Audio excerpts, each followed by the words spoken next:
ਤੁਸੀਂ ਸੁਣ ਰਹੇ ਹੋ ਪੰਜਾਬੀ ਰੇਡੀਓ USA ਤੇ ਸਿੱਖ ਇਤਿਹਾਸ ਦੇ ਵਿੱਚ ਅੱਜ ਦਾ ਦਿਨ। ਅੱਜ 5 ਨਵੰਬਰ ਹੈ। 5 ਨਵੰਬਰ 1675 13 ਜੁਲਾਈ 1675 ਦੇ ਦਿਨ ਰੋਪੜ ਦੇ ਥਾਣੇਦਾਰ ਨੇ ਗੁਰੂ ਤੇਗ ਬਹਾਦਰ ਸਾਹਿਬ ਨੂੰ ਪਿੰਡ ਮਲਕਪੁਰ ਰੋਪੜ ਤੋਂ 6 ਕਿਲੋਮੀਟਰ ਦੂਰ ਦੇ ਵਿੱਚੋਂ ਗ੍ਰਿਫਤਾਰ ਕਰਕੇ ਸਰਹੰਦ ਲਿਆ ਕੇ ਸੂਬੇਦਾਰ ਦੇ ਹਵਾਲੇ ਕਰ ਦਿੱਤਾ ਸੀ, ਜਿਸ ਨੇ ਉਹਨਾਂ ਨੂੰ ਬੱਸੀ ਪਠਾਣਾ ਦੇ ਕਿਲੇ ਦੇ ਵਿੱਚ ਕੈਦ ਕਰ ਦਿੱਤਾ। ਜਦ ਗੁਰੂ ਤੇਗ ਬਹਾਦਰ ਸਾਹਿਬ ਜੀ ਦੀ ਗ੍ਰਿਫਤਾਰੀ ਦੀ ਖਬਰ ਔਰੰਗਜ਼ੇਬ ਨੂੰ ਮਿਲੀ ਤਾਂ ਉਸ ਨੇ ਹਸਨ ਅਬਦਾਲ ਦੇ ਸੂਬੇਦਾਰ ਅਬਦੁਲ ਅਜ਼ੀਜ਼ ਦਿਲਾਵਰ ਖਾਨ ਨੂੰ ਹੁਕਮ ਭੇਜਿਆ ਕਿ ਗੁਰੂ ਸਾਹਿਬ ਨੂੰ ਪਿੰਜਰੇ ਦੇ ਵਿੱਚ ਪਾ ਕੇ ਦਿੱਲੀ ਲਿਜਾਇਆ ਜਾਵੇ। ਔਰੰਗਜ਼ੇਬ ਉਨੀ ਦਿਨੀ ਆਪ ਵੀ ਦਿੱਲੀ ਮੁੜਨ ਦੀ ਤਿਆਰੀ ਕਰ ਰਿਹਾ ਸੀ। ਔਰੰਗਜ਼ੇਬ ਦੇ ਹੁਕਮ ਤੇ ਫੁੱਲ ਚੜਾਉਂਦਿਆਂ ਗੁਰੂ ਜੀ ਵਾਸਤੇ ਦਿੱਲੀ ਤੋਂ ਲੋਹੇ ਦਾ ਇੱਕ ਪਿੰਜਰਾ ਮੰਗਵਾਇਆ ਗਿਆ। ਉਹਨਾਂ ਨੂੰ ਪਿੰਜਰੇ ਦੇ ਵਿੱਚ ਪਾ ਕੇ ਦਿੱਲੀ ਲਿਜਾਇਆ ਗਿਆ। ਗੁਰੂ ਜੀ ਦਿੱਲੀ ਦੇ ਵਿੱਚ 5 ਨਵੰਬਰ 1675 ਦੇ ਦਿਨ ਪੁੱਜੇ ਸਨ ਅਤੇ ਮੌਜੂਦਾ ਗੁਰਦੁਆਰਾ ਸੀਸਗੰਜ ਵਾਲੀ ਥਾਂ ਦੇ ਉੱਤੇ ਕੋਤਵਾਲੀ ਦੇ ਵਿੱਚ ਕੈਦ ਕਰ ਦਿੱਤੇ ਗਏ। 5 ਨਵੰਬਰ 1840 ਦੇ ਦਿਨ ਜਦ ਸਾਰੇ ਜਾਣੇ ਮਹਾਰਾਜਾ ਖੜਕ ਸਿੰਘ ਦਾ ਸੰਸਕਾਰ ਕਰਕੇ ਵਾਪਸ ਕਿਲੇ ਨੂੰ ਜਾ ਰਹੇ ਸਨ ਤਾਂ ਪਹਿਲੋਂ ਕੜੀ ਸਾਜ਼ਿਸ਼ ਦੇ ਮੁਤਾਬਕ ਧਿਆਨ ਸਿੰਘ ਡੋਗਰੇ ਨੇ ਰੌਸ਼ਨੀ ਗੇਟ ਦਾ ਛੱਜਾ ਸੁੱਟਵਾ ਕੇ ਮਹਾਰਾਜਾ ਨੌਨਿਹਾਲ ਸਿੰਘ ਨੂੰ ਮਾਰਨ ਦੀ ਕੋਸ਼ਿਸ਼ ਕੀਤੀ। ਇਸ ਵੇਲੇ ਨੌਨਿਹਾਲ ਸਿੰਘ ਨੇ ਗੁਲਾਬ ਸਿੰਘ ਡੋਗਰੇ ਦੇ ਪੁੱਤਰ ਮੀਆਂ ਊਧਮ ਸਿੰਘ ਦਾ ਹੱਥ ਫੜਿਆ ਹੋਇਆ ਸੀ। ਗੇਟ ਦਾ ਛੱਜਾ ਸਿਰ ਤੇ ਡਿੱਗਣ ਦੇ ਨਾਲ ਗੁਲਾਬ ਸਿੰਘ ਡੋਗਰੇ ਦਾ ਪੁੱਤਰ ਮੀਆਂ ਊਧਮ ਸਿੰਘ ਉਸੇ ਵੇਲੇ ਮਰ ਗਿਆ, ਪਰ ਨੌਨਿਹਾਲ ਸਿੰਘ ਨੂੰ ਐਵੇਂ ਥੋੜੀਆਂ ਜੀਆਂ ਝਰੀਟਾਂ ਹੀ ਆਈਆਂ ਸਨ। ਪਰ ਪਹਿਲਾਂ ਤੋਂ ਕੀਤੀ ਤਿਆਰੀ ਦੇ ਮੁਤਾਬਕ ਨੌਨਿਹਾਲ ਸਿੰਘ ਨੂੰ ਇੱਕਦਮ ਜ਼ਬਰੀ ਇੱਕ ਪਾਲਕੀ ਦੇ ਵਿੱਚ ਪਾ ਲਿਆ ਗਿਆ ਅਤੇ ਧਿਆਨ ਸਿੰਘ ਡੋਗਰਾ ਪਾਲਕੀ ਲੈ ਕੇ ਬੜੀ ਤੇਜ਼ੀ ਦੇ ਨਾਲ ਕਿਲੇ ਵੱਲ ਨੂੰ ਵੱਧ ਗਿਆ। ਲਹਿਣਾ ਸਿੰਘ ਮਜੀਠੀਆ ਨੇ ਉਸ ਦੇ ਨਾਲ ਜਾਣ ਦੀ ਕੋਸ਼ਿਸ਼ ਕੀਤੀ ਤਾਂ ਉਸ ਨੂੰ ਰੋਕ ਦਿੱਤਾ ਗਿਆ। ਹੋਰ ਤਾਂ ਹੋਰ ਨੌਨਿਹਾਲ ਸਿੰਘ ਦੀ ਮਾਂ ਰਾਣੀ ਚੰਦ ਕੌਰ ਨੂੰ ਵੀ ਉਸ ਦੇ ਨੇੜੇ ਜਾਣ ਦੀ ਇਜਾਜ਼ਤ ਨਾ ਦਿੱਤੀ ਗਈ। ਉਹ ਵਿਚਾਰੀ ਕਿਲੇ ਦਾ ਦਰਵਾਜ਼ਾ ਖੁਲਵਾਉਣ ਵਾਸਤੇ ਕਿੰਨਾ ਚਿਰ ਦਰਵਾਜ਼ੇ ਤੇ ਹੱਥ ਮਾਰ ਕੇ ਪਿੱਟਦੀ ਰਹੀ। ਡੋਗਰਿਆਂ ਦੇ ਹੱਥ ਇੰਨੀ ਤਾਕਤ ਸੀ ਕਿ ਮਹਾਰਾਜੇ ਦੀ ਮਾਂ ਨੂੰ ਵੀ ਕਿਲੇ ਦੇ ਵਿੱਚ ਵੜਨ ਵਾਸਤੇ ਇਜਾਜ਼ਤ ਨਹੀਂ ਸੀ। ਉਧਰ ਧਿਆਨ ਸਿੰਘ ਨੇ ਸਿਰ ਦੇ ਵਿੱਚ ਪੱਥਰ ਮਰਵਾ ਕੇ ਨੌਨਿਹਾਲ ਸਿੰਘ ਨੂੰ ਵੀ ਖਤਮ ਕਰਵਾ ਦਿੱਤਾ। ਹੈਨਰੀ ਗਾਰਡਨ ਦੱਸਦਾ ਹੈ ਕਿ ਛੱਜਾ ਡਿੱਗਣ ਤੋਂ ਪਹਿਲਾਂ ਚਲਾਕੀ ਦੇ ਨਾਲ ਉਸ ਨੂੰ ਆਪਣਾ ਫੌਜੀ ਦਸਤਾ ਲਿਆਉਣ ਵਾਸਤੇ ਉੱਥੋਂ ਭੇਜ ਦਿੱਤਾ ਗਿਆ। ਉਹ ਦੱਸਦਾ ਕਿ ਨੌਨਿਹਾਲ ਸਿੰਘ ਦੇ ਬਾਰੇ ਰਾਜ਼ ਖੁੱਲਣ ਦੇ ਡਰ ਤੋਂ ਪਾਲਕੀ ਲਈ ਜਾਣ ਵਾਲਿਆਂ ਦੇ ਵਿੱਚੋਂ 2 ਨੂੰ ਕਤਲ ਕਰ ਦਿੱਤਾ ਗਿਆ ਸੀ ਅਤੇ 2 ਅੰਗਰੇਜ਼ੀ ਇਲਾਕੇ ਨੂੰ ਦੌੜ ਗਏ ਸਨ।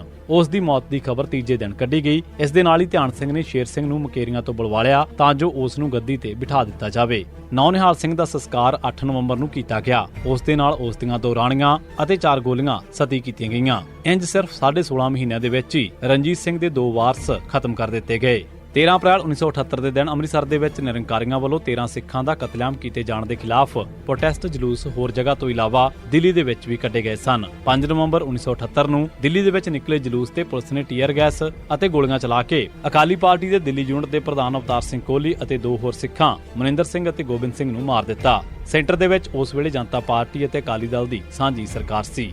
5 ਨਵੰਬਰ 1987 ਦੇ ਦਿਨ ਪੰਜਾਬ ਪੁਲਿਸ ਨੇ ਸਵਿੰਦਰ ਸਿੰਘ ਪੁੱਤਰ ਅਮਰ ਸਿੰਘ ਵਾਸੀ ਕਲਾਨੌਰ ਜ਼ਿਲ੍ਹਾ ਗੁਰਦਾਸਪੁਰ ਨੂੰ ਨਕਲੀ ਮੁਕਾਬਲੇ ਦੇ ਵਿੱਚ ਸ਼ਹੀਦ ਕੀਤਾ। 5 ਨਵੰਬਰ 1999 ਦੇ ਦਿਨ ਪੰਜਾਬ ਪੁਲਿਸ ਨੇ ਕੁਲਵੰਤ ਸਿੰਘ ਕਾਂਤਾ ਵਾਸੀ ਜਗਦੇਵ ਕਲਾਂ ਅੰਮ੍ਰਿਤਸਰ ਨੂੰ ਇੱਕ ਨਕਲੀ ਮੁਕਾਬਲੇ ਦੇ ਵਿੱਚ ਸ਼ਹੀਦ ਕੀਤਾ। 5 ਨਵੰਬਰ 1990 ਦੇ ਦਿਨ ਪੰਜਾਬ ਪੁਲਿਸ ਨੇ ਬਲਕਾਰ ਸਿੰਘ ਉਰਫ ਫੌਜੀ ਪੁੱਤਰ ਹਰੀ ਸਿੰਘ ਵਾਸੀ ਸਰਲੀ ਮੰਡਾ ਜ਼ਿਲ੍ਹਾ ਅੰਮ੍ਰਿਤਸਰ, ਹਾਕਮ ਸਿੰਘ ਉਰਫ ਹੱਕੂ ਪੁੱਤਰ ਗੁਰਮੇਜ ਸਿੰਘ ਵਾਸੀ ਦਾਸੂਵਾਲ ਜ਼ਿਲ੍ਹਾ ਅੰਮ੍ਰਿਤਸਰ, ਸੁਖਦੇਵ ਸਿੰਘ ਪੁੱਤਰ ਅਜੈਬ ਸਿੰਘ ਵਾਸੀ ਮੁਲਤਾਨ ਬਾਗ ਜ਼ਿਲ੍ਹਾ ਅੰਮ੍ਰਿਤਸਰ ਅਤੇ ਬਲਕਾਰ ਸਿੰਘ ਪੁੱਤਰ ਕਰਨੈਲ ਸਿੰਘ ਵਾਸੀ ਜੌਲ ਸਿੰਘ ਵਾਲਾ ਜ਼ਿਲ੍ਹਾ ਅੰਮ੍ਰਿਤਸਰ ਨੂੰ ਨਕਲੀ ਮੁਕਾਬਲਿਆਂ ਦੇ ਵਿੱਚ ਸ਼ਹੀਦ ਕੀਤਾ। ਇਸੇ ਦਿਨ ਹੀ ਪੰਜਾਬ ਪੁਲਿਸ ਨੇ ਲਖਬੀਰ ਸਿੰਘ ਲੱਖਾ ਉਰਫ ਬੋਲੀ ਵਾਸੀ ਧਰਦਿਓ ਅੰਮ੍ਰਿਤਸਰ ਨੂੰ ਵੀ ਇੱਕ ਨਕਲੀ ਮੁਕਾਬਲੇ ਦੇ ਵਿੱਚ ਸ਼ਹੀਦ ਕੀਤਾ। 5 ਨਵੰਬਰ 1991 ਦੇ ਦਿਨ ਪੰਜਾਬ ਪੁਲਿਸ ਨੇ ਪਰਮਜੀਤ ਸਿੰਘ ਪੁੱਤਰ ਅਵਤਾਰ ਸਿੰਘ ਵਾਸੀ ਮਧੂਬਲੀ ਨੇੜੇ ਬਟਾਲਾ ਨੂੰ ਨਕਲੀ ਮੁਕਾਬਲਿਆਂ ਦੇ ਵਿੱਚ ਸ਼ਹੀਦ ਕੀਤਾ। 5 ਨਵੰਬਰ 1992 ਦੇ ਦਿਨ ਪੰਜਾਬ ਪੁਲਿਸ ਨੇ ਗੁਰਚਰਨ ਸਿੰਘ ਜਿੰਦੀ ਵਾਸੀ ਰਸੂਲਪੁਰ, ਸੁਰਜੀਤ ਸਿੰਘ ਵਾਸੀ ਰੋਮੀ, ਅਰਵਿੰਦਰ ਸਿੰਘ ਵਾਸੀ ਵਿਜਲ ਅਤੇ ਹੋਰ ਸਿੱਖ ਨਕਲੀ ਮੁਕਾਬਲਿਆਂ ਦੇ ਵਿੱਚ ਸ਼ਹੀਦ ਕੀਤੇ। 5 ਨਵੰਬਰ 2013 ਦੇ ਦਿਨ ਦਰਬਾਰ ਸਾਹਿਬ ਅੰਮ੍ਰਿਤਸਰ ਦੇ ਵਿੱਚ ਇੱਕ ਪਤਿਤ ਨੇ ਸਵਈਏ ਪੜ੍ਹੇ। ਇਸ ਵੇਲੇ ਰਵੇਲ ਸਿੰਘ ਗੁਰੂ ਗ੍ਰੰਥ ਸਾਹਿਬ ਜੀ ਦੀ ਤਾਬਿਆ 'ਚ ਬੈਠਾ ਸੀ ਅਤੇ ਕੁਲਵਿੰਦਰ ਸਿੰਘ ਅਰਦਾਸੀਆ ਵੀ ਮੌਜੂਦ ਸੀ। ਚਸ਼ਮਦੀਦ ਗਵਾਹਾਂ ਦੇ ਮੁਤਾਬਕ ਮੁੱਖ ਗ੍ਰੰਥੀ ਗਿਆਨੀ ਜਸਵਿੰਦਰ ਸਿੰਘ ਨੇ ਉਸ ਨੂੰ ਸਵਈਏ ਪੜ੍ਹਨ ਵਾਸਤੇ ਕਿਹਾ ਸੀ। ਉਸ ਦੇ ਕੋਲ ਦਰਬਾਰ ਸਾਹਿਬ ਦੇ ਗ੍ਰੰਥੀ ਦੀ ਲਿਖਤੀ ਇਜਾਜ਼ਤ ਵੀ ਸੀ। 5 ਨਵੰਬਰ 2016 ਦੇ ਦਿਨ ਕਿਰਪਾਲ ਸਿੰਘ ਬਡੂੰਗਰ ਇੱਕ ਵਾਰ ਫਿਰ ਸ਼੍ਰੋਮਣੀ ਗੁਰਦੁਆਰਾ ਪ੍ਰਬੰਧਕ ਕਮੇਟੀ ਦੇ ਪ੍ਰਧਾਨ ਬਣੇ। ਉਹ ਇਸ ਅਹੁਦੇ ਤੇ 28 ਨਵੰਬਰ 2017 ਤੱਕ ਰਹੇ ਅਤੇ ਇਸ ਤੋਂ ਪਹਿਲਾਂ ਉਹ 27 ਨਵੰਬਰ 2001 ਤੋਂ ਲੈ ਕੇ 27 ਜੁਲਾਈ 2003 ਤੱਕ ਪ੍ਰਧਾਨ ਰਹੇ ਸਨ। ਇਹ ਸੀ ਸਿੱਖ ਇਤਿਹਾਸ ਦੇ ਵਿੱਚ ਅੱਜ ਦਾ ਦਿਨ। ਤੁਸੀਂ ਸੁਣਦੇ ਰਹੋ ਪੰਜਾਬੀ ਰੇਡੀਓ USA।